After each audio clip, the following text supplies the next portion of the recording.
Welcome to moral story world. நல்லுணர்வு நீதி கதைகள். தங்கமா வெள்ளியா? ஒரு நாட்டில் பொருளாதார நிபுணர் ஒருவர் இருந்தார். அந்த நாட்டு மன்னர் எந்த ஒரு முக்கியமான காரியத்தை செய்வதாக இருந்தாலும் அந்த நிபுணரை அழைத்து ஆலோசனை கேட்ட பிறகே செய்வார். அவரின் புகழ் மற்ற நாடுகளுக்கும் பரவியது. ஒரு நாள் பொருளாதார நிபுணரை அவர் வசிக்கும் ஊரின் தலைவர் அழைத்து, "நீ நாட்டுக்கே பொருளாதார விஷயங்களில் ஆலோசனை வழங்குகிறாய். ஆனால் உன் மகனை கவனிக்காமல் விட்டுவிட்டாயே. அவனுக்கு உலோகத்தில் அதிக விலை மதிப்பானது தங்கமா அல்லது வெள்ளியா என்று கூட தெரியவில்லையே. நாட்டு விஷயங்களை கவனித்தது போதும், வீட்டையும் கொஞ்சம் கவனி" என்று கூறினார். வீட்டிற்கு வந்த நிபுணர் தனது மகனை அழைத்து, "மகனே, உலோகத்தில் விலை மதிப்பானது தங்கமா வெள்ளியா?" என்று கேட்டார். அதற்கு அந்த மகன் தங்கம் என்று பதிலளித்தான். உடனே தந்தை, "பிறகு ஏன் இந்த ஊர் பெரியவர்கள் உன்னை பற்றி என்னிடம் புகார் கூறினார்கள்?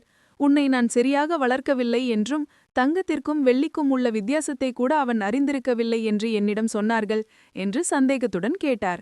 அதற்கு அந்த மகன், "தந்தையே, தினமும் நான் பள்ளிக்குச் செல்லும்போது உங்களிடம் என்னை பற்றி சொல்லிய பெரியவர்கள் என்னை அழைத்து ஒரு கையில் வெள்ளி நாணயங்களையும் ஒரு கையில் தங்க நாணயத்தையும் வைத்துக்கொண்டு, 'இதில் எது பெரிதோ அதை நீ எடுத்துக்கொள்' என்று கூறுவார்கள்.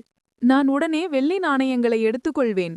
அவர்கள் கலகலவென்று சிரிப்பார்கள். நான் வெள்ளி நாணயத்தை எடுத்துக்கொண்டு பள்ளிக்குச் சென்று விடுவேன்" என்றான். இதை கேட்டு அதிர்ந்த நிபுணர், "வெள்ளியை விட தங்கம்தான் விலை உயர்ந்தது என்று உனக்கு தெரிந்திருந்தும் ஏன் வெள்ளியை எடுத்துக்கொள்கிறாய்?" என்று கேட்டார். அதற்கு அந்த மகன் தனது அறைக்கு அழைத்துச் சென்று ஒரு பெட்டியை திறந்து காண்பித்தான். அந்த பெட்டி நிறைய வெள்ளி நாணயங்கள் இருந்தன.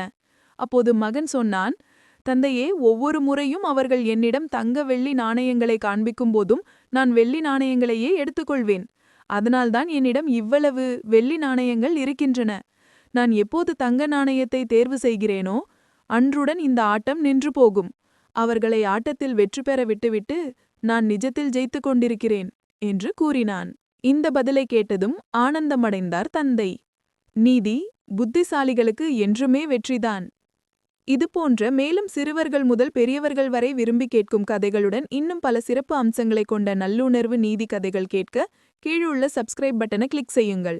இந்த நாள் இனிய நாளாக இருக்க வாழ்த்துகள். தேங்க்யூ.